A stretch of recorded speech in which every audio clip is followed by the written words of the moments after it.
Olá! Muito bom te ver aqui, te receber. Seja muito bem-vindo a mais um vídeo aqui do canal Insights de Direito, um canal que compartilha dicas aí da rotina da advocacia, de estudos, com todo mundo que tem curiosidade. Se você já é inscrito, muito bom te reencontrar. Se você ainda não é, não se esquece de se inscrever, legal? E temos uma novidade. A partir do dia 16 de março, nós começamos as aulas semanais sobre LGPD. Para quem não sabe, eu trabalho com proteção de dados pessoais e aí, então, todas as quartas-feiras, às 17h17, nós teremos lives bem interessantes, curtinhas, sobre esse assunto, tá legal? Mas vamos então para o vídeo de hoje, que o tema é qual é o maior desafio, Qual é um dos grandes desafios da advocacia extrajudicial? Se você tem vontade, tem curiosidade, tem interesse em trabalhar mais nessa área, fica comigo até o final desse vídeo, roda a vinheta e vamos para o conteúdo. O vídeo da advocacia, sobre as formas de atuar com a advocacia extrajudicial aqui do meu canal é um dos que tem mais visualizações. E também no Instagram eu percebo que as pessoas têm muito interesse nessa parte da advocacia extrajudicial. E muitos dos que pensam em seguir por esses rumos pensam em fazer isso justamente fugindo dos processos. Advogados que já estão aí cansados de demorar um tempão para ter um retorno do judiciário, de ficar à mercê de decisões judiciais, da conduta da outra parte, é muito estresse, é conflito, é um monte de coisa envolvida. Então a advocacia extrajudicial ela tem se tornado cada vez mais uma queridinha aos olhos dos advogados. Mas nem tudo são flores.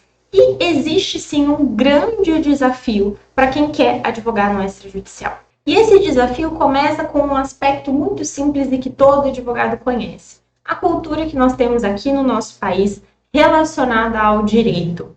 No Brasil, a maioria das pessoas acaba procurando um advogado somente quando ela já tem um conflito instaurado, ou seja, somente para resolver o problema. Eu tenho certeza que você já disse, já ouviu alguém dizer, já ouviu alguém comentar, de falar assim, você é advogado, é muito legal, só espero nunca precisar de você. Como se o advogado estivesse ali só para quando o problema vem, só para resolver o problema. E na verdade a gente sabe que não é bem isso. Quando nós falamos de advocacia extrajudicial, a maior parte, não estou falando de todos, mas boa parte do trabalho que envolve uma advocacia extrajudicial envolve um trabalho preventivo, ou seja, quando o conflito ainda não existe. Então a gente tem que considerar esses dois cenários da advocacia judicial e da extrajudicial, porque quando você é um advogado, você atua na área judicial, o teu cliente ou o teu potencial cliente, ele sabe que ele precisa de você. Ou ele está diante de uma situação que está incomodando muito ele, de um conflito, ele quer processar alguém, ele sofreu algum prejuízo, ele sabe que ele vai precisar de um advogado para ajudá-lo, ou ele está sendo processado, E aí, mais ainda, ele sabe que ele tem prazo, ele sabe que ele tem que se defender, ele sabe que ele tem que correr para procurar um advogado. Mas, na advocacia extrajudicial, nem sempre o potencial cliente, o cliente ou potencial cliente vai ter essa consciência da necessidade do seu trabalho. E aí ele pode ver possíveis atuações do advogado como custo e não como investimento. Vou dar um exemplo muito simples. Elaboração e análise de contratos. Muitas pessoas, muitos clientes ou potenciais clientes podem até procurar o advogado para saber quanto que ele cobraria para elaborar um contrato. Mas dependendo ali do valor que ele cobra, ele fala o quê? Eu vou pagar alguém para fazer um contrato, sendo que o Google tem um monte de modelo? E aí ele simplesmente pega um modelo do Google, ou se vem já um contrato da outra parte, ele simplesmente assina do jeito que veio, sem se questionar, sem ter uma análise jurídica mais profunda para verificar se aquele contrato realmente está protegendo ele ou não, se tem a possibilidade de trazer um perigo, de trazer um prejuízo futuro para ele ou não. Então, muitas vezes, os clientes ou os potenciais clientes acabam vendo a advocacia preventiva, que é uma boa parte da advocacia extrajudicial, como algo desnecessário, como um custo, como, não precisa, não vou gastar com isso agora, não vou me preocupar com isso agora, tem outras coisas que eu preciso ver, não, isso aqui a gente dá um jeito, eu conheço alguém que não é advogado, mas consegue fazer. E aí, acaba sendo mais difícil para a gente oferecer os nossos serviços, para eles serem de fato contratados.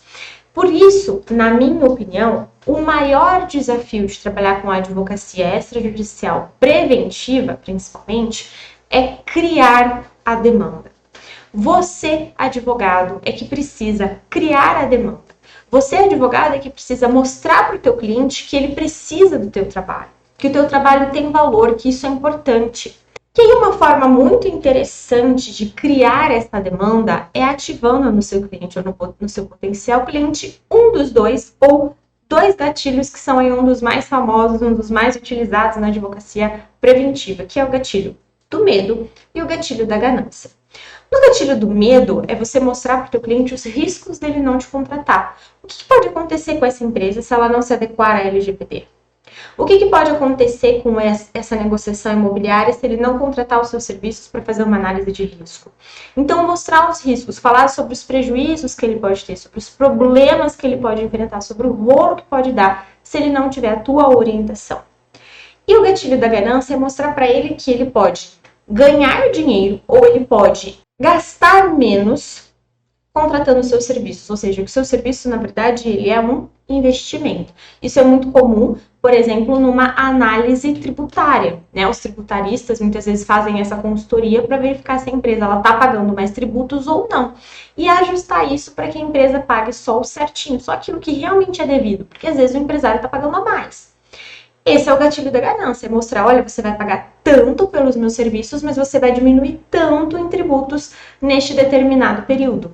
E aí o empresário vai colocar aquilo na balança e vai falar, vale a pena. Então nós temos o gatilho do medo e o gatilho da ganância. No gatilho do medo você vai prometer o quê? Né? O que você vai vender? A segurança que você traz para o seu cliente. E no gatilho da ganância você vai trazer ali um lucro, um benefício para ele, tá? E como que a gente ativa esses gatilhos? Ativa muitos desses gatilhos em reuniões, ativa esses gatilhos em conversas, em grupos de networking, mas também em conteúdo na internet, em conteúdo nas redes sociais, em blogs, em sites, em palestras, ou seja, falando sobre isso. Portanto, quando você trabalha na parte extrajudicial, na advocacia preventiva, isso demanda de você uma atuação comercial, às vezes mais intensa do que alguém que trabalha no judicial. Alguém que trabalha com a parte judicial, com a parte de processo judicial, de problemas, de litígios, muitas vezes tem muito mais facilidade de mostrar essa necessidade de apresentar o trabalho do que alguém que está no extrajudicial. O cliente sabe que ele precisa de um advogado. Isso já é meio caminho andado. O advogado precisa construir o restante, ou seja, convencer de que ele é a pessoa ideal para ser contratada. Já no extrajudicial, ele precisa fazer as duas coisas. Ele precisa mostrar para o cliente que ele precisa do serviço de um advogado e precisa mostrar que ele é o advogado ideal para isso. Então, pessoal, quando você trabalha com a advocacia extrajudicial, você tem sim o benefício de não estar submetido ali ao judiciário, mas você tem, em contrapartida, um esforço muito grande, um trabalho que não é fácil para construir essa demanda.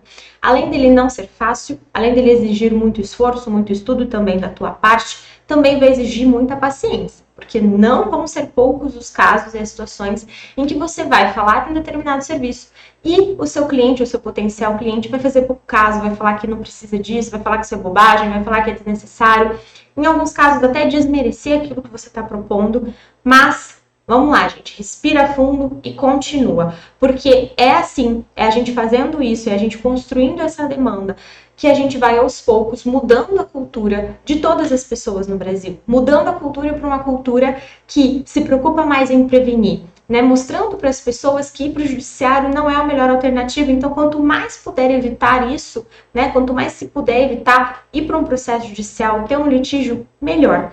E aí, com este nosso trabalho de formiguinha ali, conjunto de todos nós advogados, dia após dia, a gente vai facilitando a compreensão das pessoas sobre a necessidade da advocacia preventiva e vamos ampliando o mercado, não só para mim, para você, mas para todos os advogados. E aí, você já tinha parado para pensar por esse lado, nesse aspecto da advocacia extrajudicial preventiva? Deixa aqui para mim nos comentários. Manda esse vídeo, compartilha esse vídeo com os seus colegas que também atuam nessa área ou que têm vontade de atuar com a parte preventiva da advocacia. E não esquece de deixar o seu like se você gostou do vídeo. Muito obrigada pela sua companhia e até o próximo vídeo.